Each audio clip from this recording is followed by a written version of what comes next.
Здравствуйте, уважаемые телезрители! Мы продолжаем собирать инициативную группу в поддержку открытия в Саранске музея увековечивания памяти жертв политических репрессий и на месте захоронения их у Богоявленских родников, создания мемориального комплекса и в целом открытие памятных дощечек и памятников в Саранске по этой теме, чтобы жители Мордовии помнили. Мы находимся в фонде спасения эрзянского языка, и перед нами председатель Мордовского республиканского общественного фонда спасения эрзянского языка, заместитель редактора газеты «Эрзянмастер», инициатор возрождения эрзянского национального праздника Раскень-Оскс Григорий Дмитриевич Мусалев. Григорий Дмитриевич, скажите, пожалуйста, когда вы впервые заинтересовались эрзянской культурой и вообще расскажите, пожалуйста, о себе. Я, наверное, с рождения был эрзянином. Мать мне чувство эрзянское передала. Хотя у меня отца не было, но она ни одного класса не кончила, но она очень любила эрзянскую культуру. Песни эрзянские, причитания, она очень хорошо причитала, когда хоронили. Я заслушивался, когда она пела. Ее приглашали петь в клубе Игнатовском, но не пришлось ей, потому что нас 4 было, там надо отвлекаться, дома оставлять малышей 4. И вот она своим чувством, своему языку, культуре, песням привела меня как раз чувством патриотизма. И поэтому я стал сыном эрзянского народа за счет чувства передачи матери. А как вы узнали о других праздниках эрзянского народа?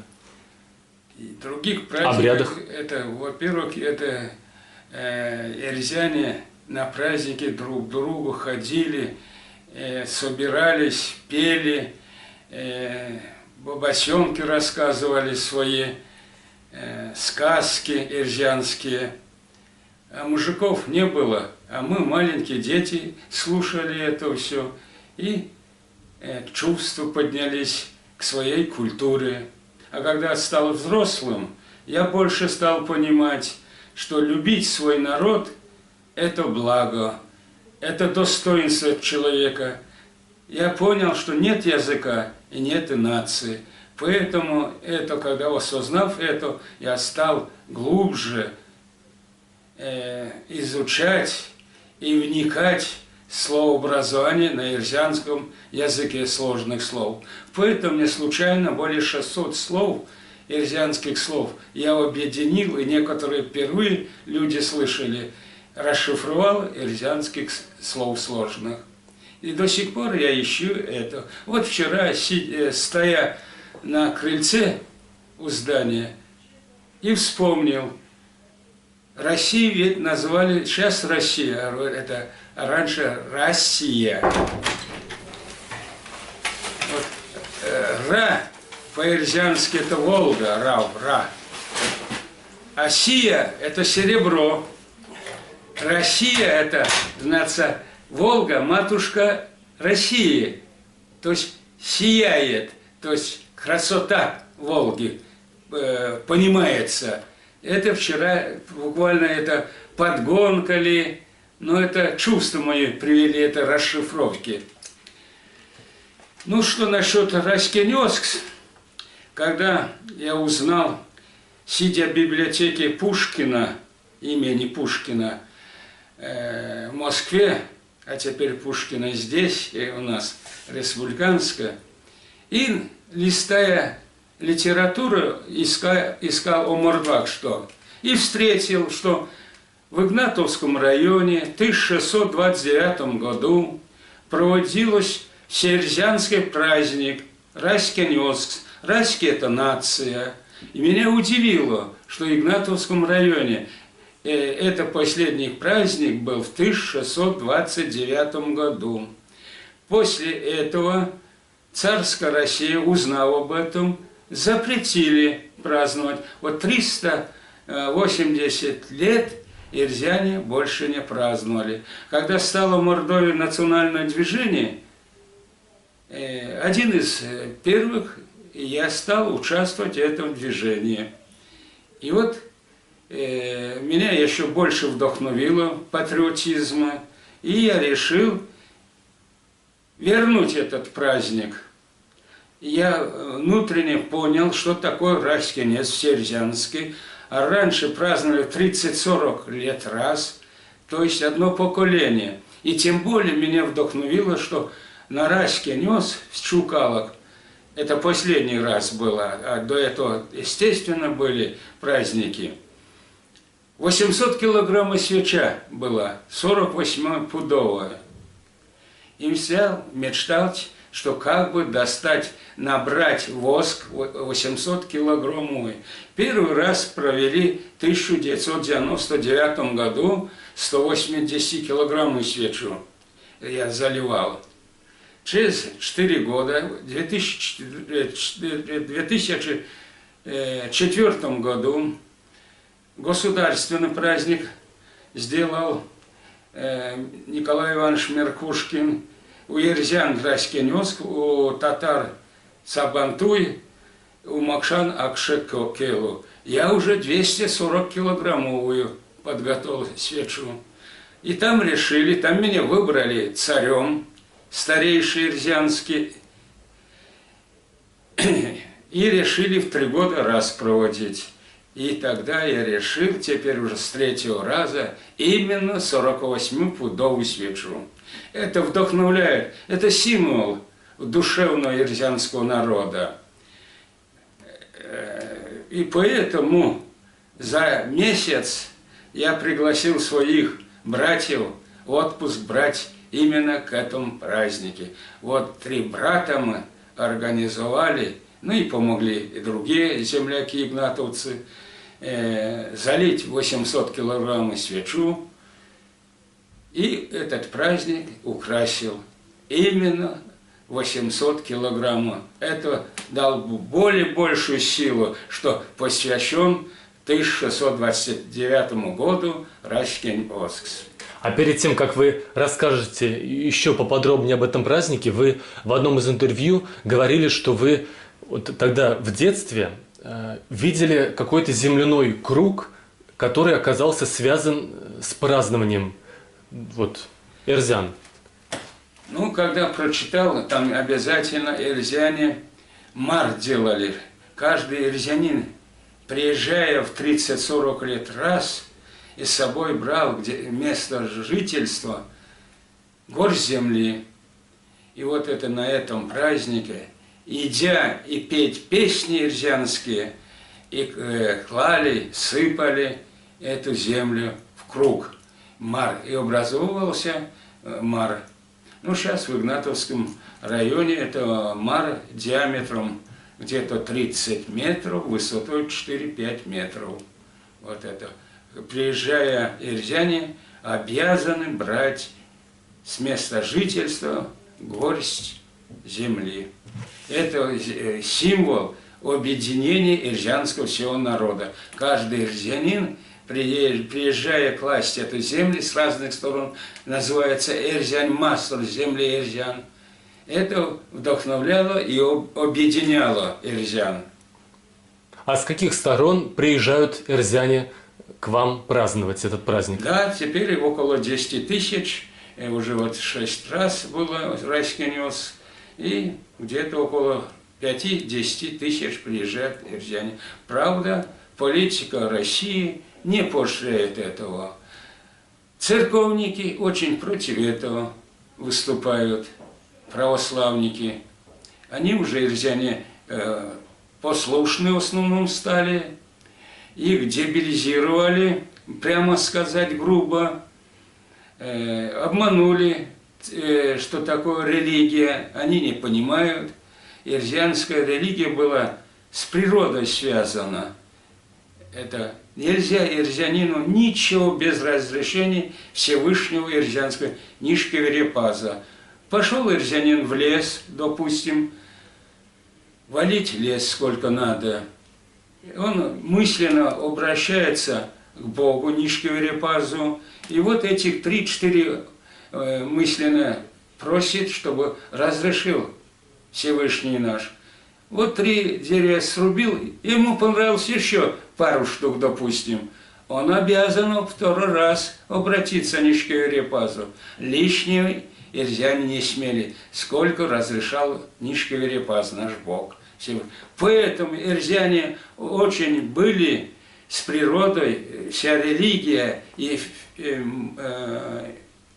интеллектуалы, или как выразиться, внутреннее это понимание с природой. Природу нельзя обижать, как бы. Я у тех, кто мог обидеться за слово «дебилизировать», попрошу у них прощения. Но, а вот еще скажите, вы очень много десятилетий посвятили, как вы уже сказали, спасению эрзянского языка, и в том числе это проявляется в том, что вы заместитель редактора газеты «Эрзянмастер». И вот расскажите, пожалуйста, об этом труде, как вы сохраняете эту газету и насколько это непросто. Ну, газета, почему нас заставила жизнь газеты создать именно общественную? Мои товарищи, и я участник, несколько статей писали центральную газету. «Известия», тогда «Советская Мордовия» назывался, «Вечерний Саранск», «Столица ЕС» и так далее. У нас не принимали. Мы писали, как защитить эрзянский язык, эрзянскую культуру. Нам отказывали, когда они обращались, и один товарищ подсказал, надо самим газеты создать. Тяжело. Конечно, самому. Без поддержки государства, естественно, очень тяжело, тем более опять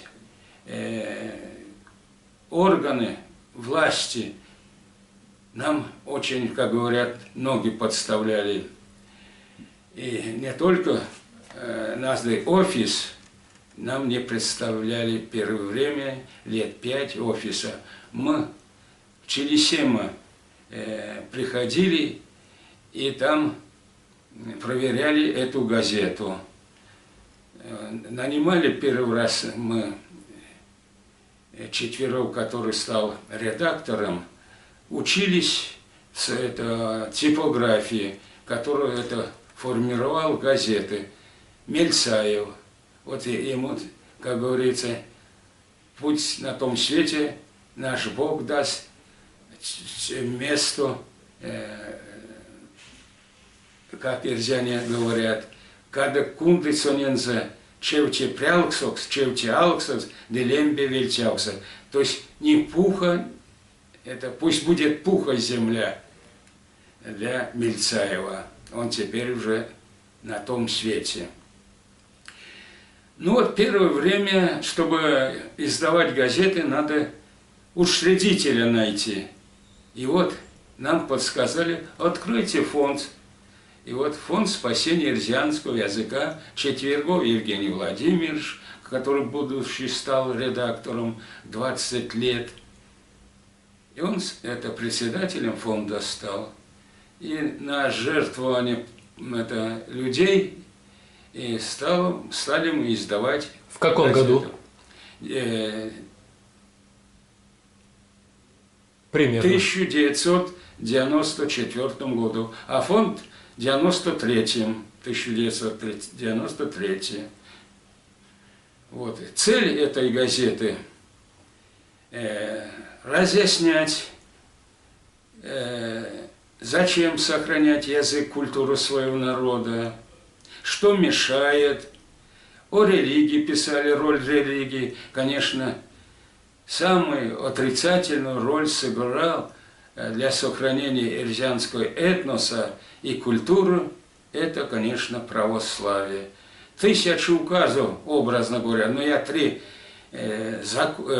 статьи читал, указы царей, чтобы быстрее русифицировать нерусских народов.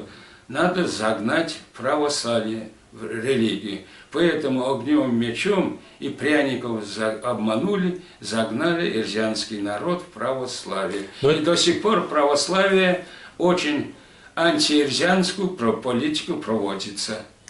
Григорий Дмитриевич, давайте скажем, что это ваше мнение, чтобы по суду не считалось, что вы оскорбляете религию. Это ваше мнение, да? Да, это естественно. Ваше мнение? Конечно, мнение. А вот насколько, вот вы рассказывали, что очень мало газет осталось, которые посвящены таким редким языкам. Вот. Единственная газета теперь общественная в России. У татар более 16 было общественных газет, теперь нет, все закрыли. Ни у кого нету сейчас. Знаю, что у чувашей, марийцев, удмуртов, у финно-угров, естественно, нет. Если есть только кавказских народов на общественных газетах, а только государственные существуют. Это общественная, единственная газета. 12 судов мы выиграли. Наш Саранский, Мордовия, прокуратура, ФСБ подавали в суд, Ленинский суд, чтобы закрыть эту газету. Мы выиграли, не дали закрыть. Они подали в Верховный суд Мордовии, выиграли, не закрыли, спасибо судьям. Они подали в Верховный суд России. Вот туда ездили, мы там опять отстояли эту газету. И таких 4 круга. Вот 4 раза, вернее, судили, 3 разных судьи. Поэтому 3 на 4, 12 раз мы выиграли суды. Григорий Дмитриевич, а насколько важно для многонационального народа, у которого очень много языков, сохранять вот такие языки, как ирзианский, и поддерживать их, зная, что у них мало финансов, мало ресурсов, насколько это важно в целом для всей страны, чтобы было такое многообразие? Ну ведь хорошо бы России такое понятие, разъяснительную работу провели, что общечеловеческая культура состоит из сумнациональной культуры. Без национальной культуры не может и быть общечеловеческой. Это раз. Во-вторых, чтобы предвидеть будущее человечества, что будет с человечеством и с природой. Если на 1000 лет хотим предвидеть будущее человечества, надо как минимум на 1000 назад, что было и как меняло все общество, человечество и природа. Поэтому, каждый народ вошел в историю человечества. Чем больше сохраним народов, историю этих народов, чем точнее предвидит человечество в будущем. А язык это является основой культуры любого народа. Через язык можно узнать историю этого народа. Даже через язык можно узнать частично историю соседа, взаимное влияние, как повлияли друг другу. Через язык можно узнать менталитет, характер этого народа. Через язык все передается. Поэтому надо для человечества сохранять. А теперь в России издали закон, что это преступный, сразу скажу, закон, я считаю, что русский язык обязан учить все россияне, а родной язык по выбору родителей. А что это значит? Давайте вспомним Конституцию России, где сказано, все нации равны и все языки равны.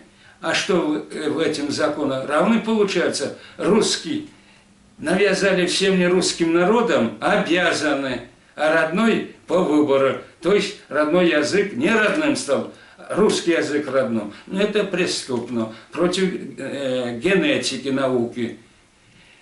Назову, в 1933 году японские ученые более на 10 тысячах детях разной национальности изучили и пришли к выводу, если ребенок воспитывается через языки других народов, не через свой язык, и тогда ребенок получит развитие 5 лет, а через свой язык, через свою культуру 7 лет развивается мозг ребенка. То есть развитие через других культур медленнее потеряет ребенок 2 года. Следующий, а теперь, после Второй мировой войны, еще больше заинтересовались ученые мира, что такое язык и значение. А конкретно в 2013 году ООН озвучил открытие ученых мира. Если человек знает один язык, то он на 4,5 года станет раньше стареть. Что, для человека, чтобы быстрее старел? Поэтому левое полушарие, правое не развивается один, когда язык. Если человек физически не работает, мышцы атрофируются, то же самое. А вот в 2015 новое открытие, он озвучил открытие ученых мира. Если этнос, нация формировался на какой-то части планеты Земля тысячелетиями за счет магнитного поля Земли в разных местах разное, это климатические условия разные, жесткость воды, растительность разная, поэтому за счет этого места природы формируется этнос. Оно согласовано с природой. И если этот этнос ассимилироваться будет или уезжать, оставлять это место, то на этом месте природа будет болеть. Урожайность уменьшается, деревья сохнут и так далее. Ну, об этом в России замок повесили. Григорий Дмитриевич, вот здесь у нас в кабинете находится, висит портрет Анатолия Павловича Рябова, да? Да. И вот расскажите, пожалуйста, как вы и ваши друзья, коллеги увековечивают его память? Анатолий Павлович первый у нас профессор, доктор наук, языковед. Его расстреляли в 1938 году, и брата его, и зятя Васильева. Как будто они строили из Саранска в Хельсинки туннель. Вот какое обвинение. Его так били, он это уже не в своем уме был. И тем не менее, все равно его расстреляли. Он огромнейший вклад внес в языкознание ирзианское и мокшанское. И поэтому за его заслуги в честь столетия Анатолия Павловича Рябова мы отмечали День ирзианского языка первый раз. Столетие отмечали. И решили фонд спасения ирзианского языка увековечить его имя в честь Анатолия Павловича. Фонд называется «Фонд спасения ирзианского языка». И премию еще учредили. Да, и учредили премию в честь Анатолия Павловича Рябова. И больше 20 человек уже наградили, да?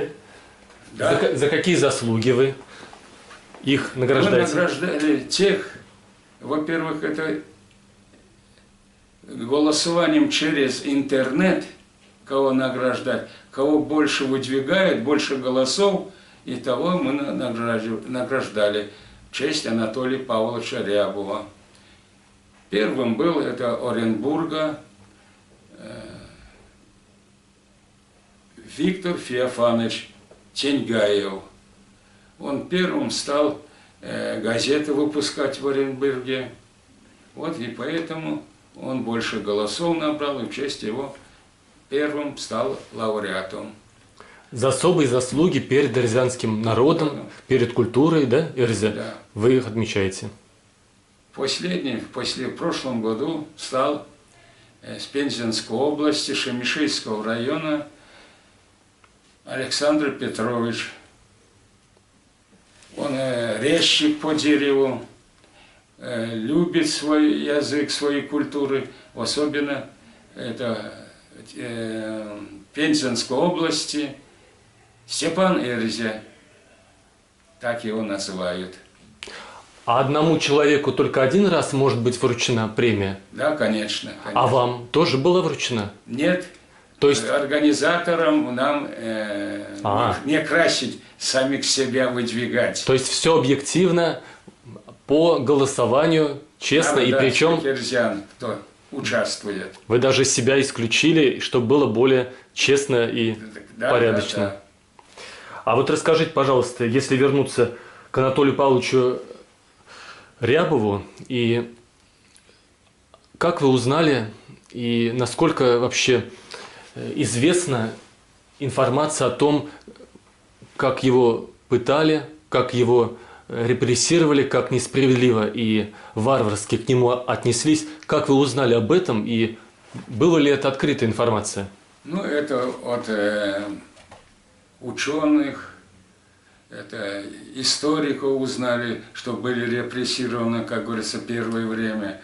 А когда узнали, что за одну ночь, где Белый дом, там была тюрьма, 72 человека были расстреляны, в том числе Анатолий Павлович Рябов. И когда нашли место захоронения,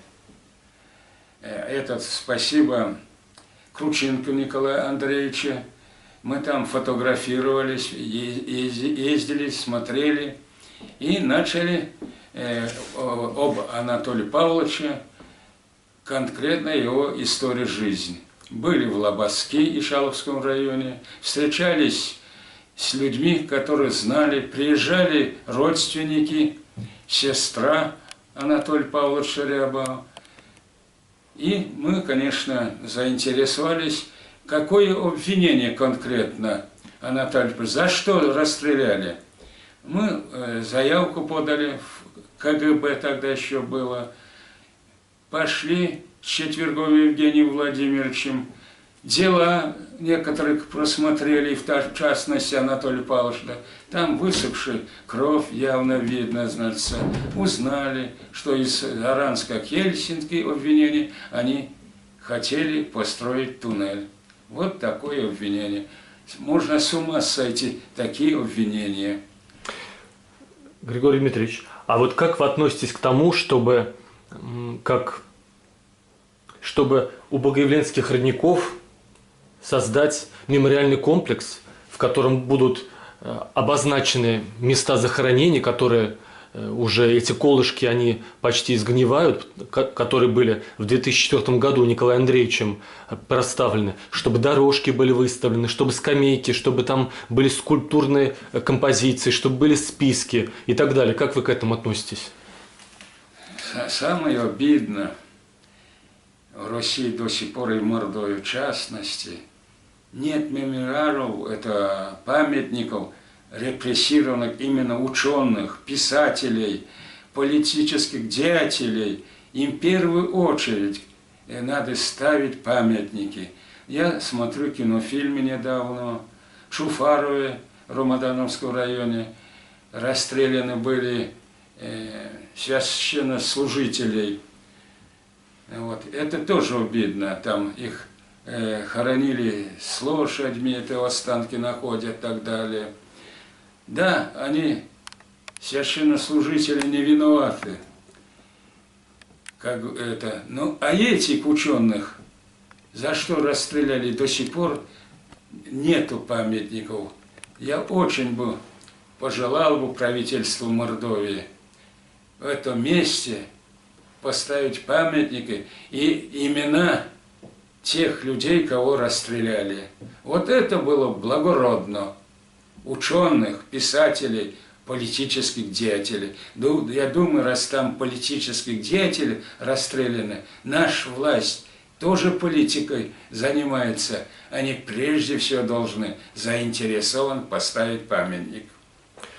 Уважаемые телезрители, мы сегодня выслушали мнение и биографию узнали председателя Мордовского республиканского общественного фонда спасения эрзянского языка, заместителя редактора газеты «Эрзень Мастер», инициатора возрождения эрзянского национального праздника «Раськень Оскс» Григория Дмитриевича Мусалева. Спасибо большое. Инязор. Инязор. Эрзень Инязор. Да, забыл. Спасибо вам большое, Григорий Дмитриевич. Всех